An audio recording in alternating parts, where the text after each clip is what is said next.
What should you do, Heathcliff? If you were rich? Oh, I haven't seen this one. I suppose I'd do what all rich men do. Live in a big house. And be cruel to my servants. Take a wife. A wife? What wife? Heathcliff. You're not enough. Not for her. It's like a 70s romance novel. Asked you to marry him. Rejected cover. Oh, Heathcliff is gone. dear You must Lord. accept it.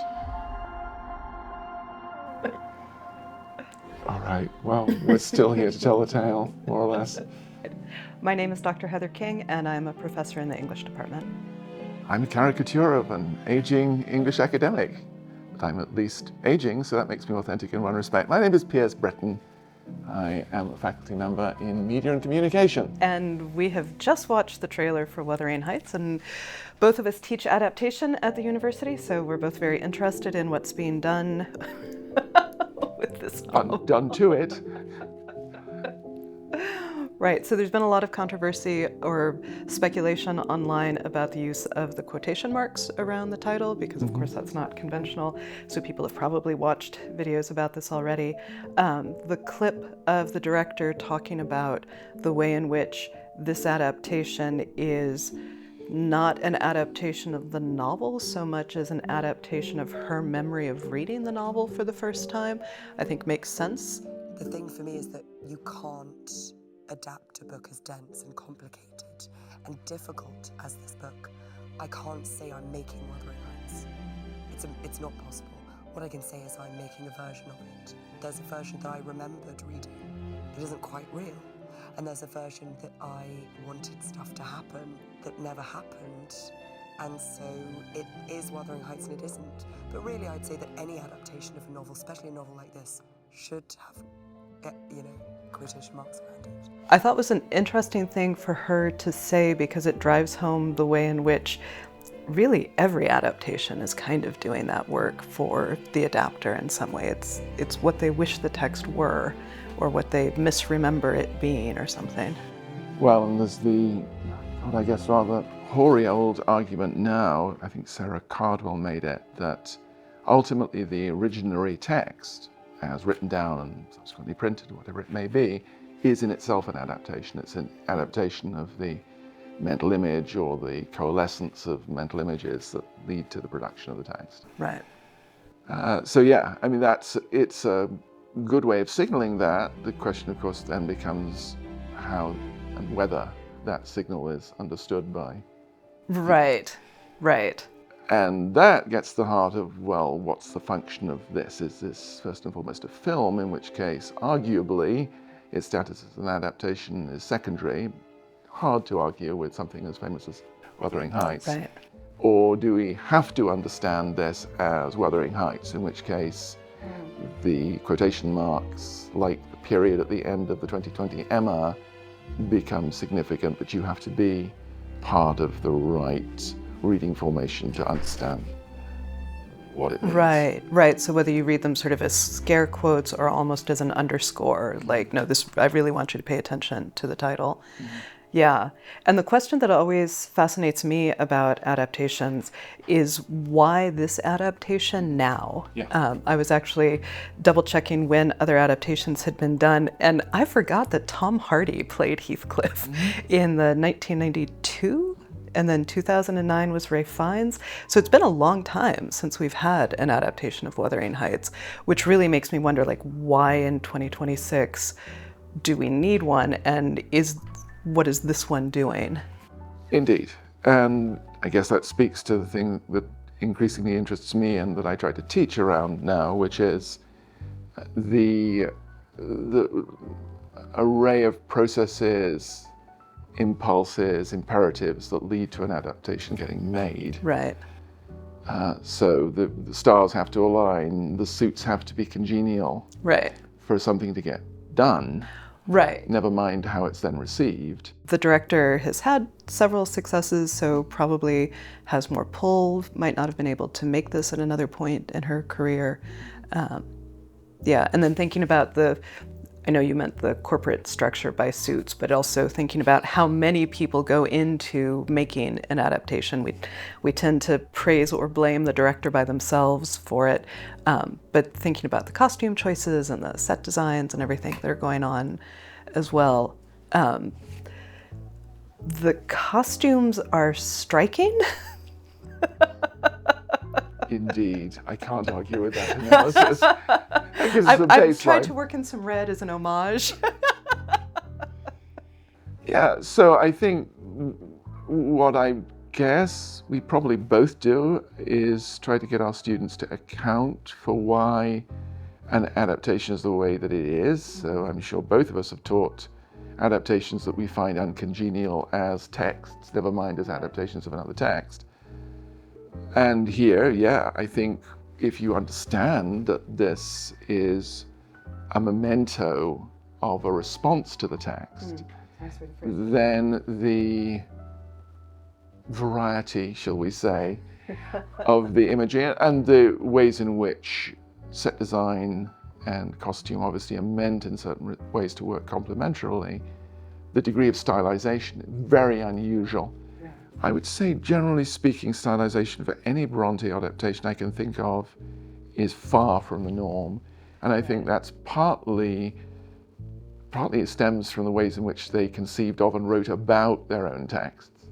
It's definitely, says the northern boy who grew up a hop, skip and a jump from where the Brontes spent their lives, it's definitely a function of northernness and grittiness. Right. That, you know, this is a grim world when we get a few industrial chimneys thrown in there, Right. and a bleak, unforgiving landscape. So yeah, that's it's an interesting choice in and of itself, that you're suddenly in a world of pastel colors or primary colors, that there is a very stylized, affected performances. A real artificiality. Exactly. Yeah. Like it is, yeah. Yeah, and it seems like there's been such a trend in adaptations of historical works. Obviously, I think about the Jane Austen adaptations a lot, to lean into the kind of grittiness, because we have the idealized view of the past when everyone was, you know, drinking tea with their pinkies extended and not taking into account just what the texture of everyday life felt like. But this has a very muddy aesthetic. Like, everybody's wet, everybody's got dirt on them, and it's a lot like the Keira Knightley Pride and Prejudice, where there's an overemphasis. I think you could argue that, I mean, the Bennets wouldn't have pigs running through their living room, for example, but it's an attempt. We'll talk about the pig another time. That's right. But that attempt to give a sense of what material life actually felt like is difficult to do in a visual medium. And as we get further and further from that time period, it makes sense that there's an effort to do so. And yet, then you have, and it really chopped up the trailer as an aesthetic experience in its own right, that you get an intertitle and then suddenly you're in a world that is utterly at odds with, you know, rain dripping down and people's licking grass and so forth. That is curious. And the casting choices are singular. Now again, we can think of this in the way of fantasy casting. Right. Certainly feels a lot like that, because even if you've got, hard to tell, approximations of Pennine vernacular in how they're speaking, you still have very recognizable people with perfect teeth and perfect skin. And right, all the dirt's on the outside. And again, the ways in which it privileges the physicality in two ways. On the one hand, the grungy, the despondent, the desperate, the romantic with a large R and a small R together. and on the other hand, these immaculate confections in various totally anachronistic fabrics. Right, and confections is the right word because even the texture looks like candy. Yes, really? Yeah. It was a big deal that they had green dye in the Victorian time period. Pleather was not part of the equation. Yeah. So, yeah, but as you say, there are many hands that go into this. And one of the things I've consistently tried to get students to think about is the ways in which those choices are not secondary to the scripted text Right. or directorial choices, going back to your point about these are the figures we tend to fixate on. I would say especially with an adaptation, Fennell as writer, director Right. is key, that it's very much still been a writer's idiom. Yeah. Andrew Davis is the star of all those adaptations Right. that he's done for the BBC over Right. 35 years, Yeah. not the directors, most of whose names we've now Right, forgotten. exactly. A lot of work has gone into this, so it's interesting. It would be interesting to know how those decisions were reached, as there are such strident variations tonally with it. Right, right. And this is a choice that any adaptation has to make because you can't get an entire book into a movie. So thinking about what gets privileged and the focus on the love story with those intertitles, which makes it sound so romantic, but I don't think anybody wants the romance out of Wuthering Heights. Like, it's a bad idea. Well, certainly hope it's not, yes. But so it's being set up as this wonderful thing, which makes me wonder, do they cut some of the framing that goes, which is ironic given the quotation marks, to cut the framing of this story that's being handed down to a visitor through the servant, et cetera, about what past generations have done and the tragedy that that's inflicting on current generations. It feels like a lot of that might be stripped away to focus on the Kathy Heathcliff vibe. Yeah, but again, I think we have to, as we're talking, remind ourselves that there are two ways of thinking about a film text or a television text that adapts. One is as a receptacle that you try to pour as much of the original text into as possible, and the other is a receptacle for other kinds of things. Right. So you might put a bit of book in, but you're also going to put a bit of personal, tortured Right. eroticism. So the adaptation is always in process in a sense, because it's always doing different things. And we conventionally, and we think of it as something that has something else to be faithful to, not as a window through which we're seeing distantly, maybe only a portion of that other thing, which often I think is the hypertext. Right. Is an interesting way to think about it. But also the shifting of that lens, and in the process of adapting all the way from writing the script to getting it approved, to the pink pages and the blue pages and so forth, to all those aesthetic choices, in a sense you're keeping moving the lens over the text of the moment, the adapted text, but you're also moving it over the original text at the same time. Right. I mean, when you brought up the image of a window, I thought it's almost more like a set of binoculars that the writer and director, since it's the same person, are using to zero in on different things and then pull back on others and here's something that's not actually the book. Yeah, there's a lot that's going into it. Yeah. But it will no doubt be a media event. And again, this goes back to the issue of, I think as academics we think of ourselves de facto, so especially in the humanities, as somehow we have a responsibility to be custodians of the past. I mean, I certainly feel it. Yeah.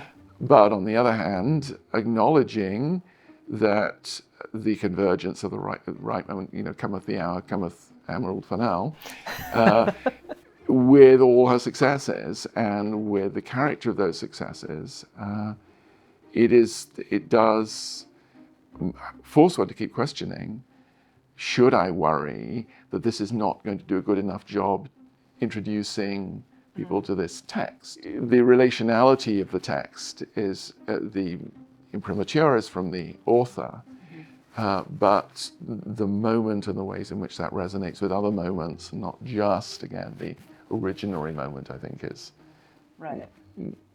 it raises anxieties, raises questions, but it's fundamentally a part of the adaptive process, certainly from when you're moving to the screen. Right. And I have to say, I welcome adaptations of every stripe when they create curiosity about something that people might not have turned to otherwise. I mean, there was a lot of ink spilled over the Dakota Johnson Persuasion, but if that got people to pick up Persuasion and read it, then I think it's all to the good. And the adaptations that give us the most pause are the ones that provoke the most lively discussions about the texts in class when we teach them. Absolutely. Because there's been such a furor online already. People are, you know, Margot Robbie shared that she screened the film for a group of friends, and in her words, they were positively feral over Elordi. There were like screams and just the whole thing. You couldn't even listen to the dialogue because they were responding to his character and the physicality of it so much, which is, I haven't seen the film, I don't know. But I'll be curious to see how people respond to it because of some of the questions about casting. I mean, the fact that Heathcliff is described as being gypsy-like, and Elordi's lovely, but doesn't live into that character. Yeah. And at this time, I wonder if that's going to feel like a missed opportunity to people who see the film.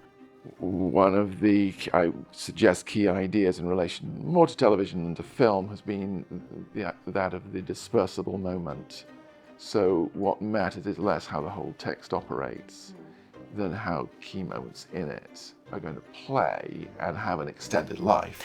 I see. So it's about the afterlife of the clip. Precisely. And I'm sure that informed the way the trailer was put together. Right. And Fennell may have had very little control, in fact, over that, because there's a whole other set of imperatives in play there. But that does affect, again, how you think about a text, because when you have Fandango, any YouTuber, any number of ways and means and people leading to the creation of these things that you can replay and replay and replay without having to wind back the increasingly degraded VHS, that's a function of TV3 and digital film, and ultimately the streaming service and the choices that come with it. So that's, again, affecting, I think, what we're seeing. Yeah, yeah. And thinking about the sort of clipification of media, I also am wondering now, like, what audio from the movie is going to get repurposed for 1,000 memes. Absolutely. Yeah. There's already, the trailer itself is highlighting the line, which I don't think is in the novel, that I will follow you like a dog. I mean, it's on brand for the novel, but I'm not sure it's actually in there. So I'm already imagining how that's going to play out, because I think that's the other fun thing to play with in terms of adaptation is, okay, so you have this adaptation that's trying to be somewhat serious, but then how does it get adapted in the way, and that there's no, I think you were already alluding to this, there's no real stopping point for it as it keeps going. I think on balance I'd rather not, but probably will, by virtue of what we've been discussing and the kinds of things that I teach around. I think it would be remiss of me to miss the opportunity to engage with spectacle of that kind. And after hearing about Margot Robbie's screening for her friends, I'm a little afraid to go, but maybe I'll gather some girlfriends and we can go. No protective clothing. Right. Maybe a mask.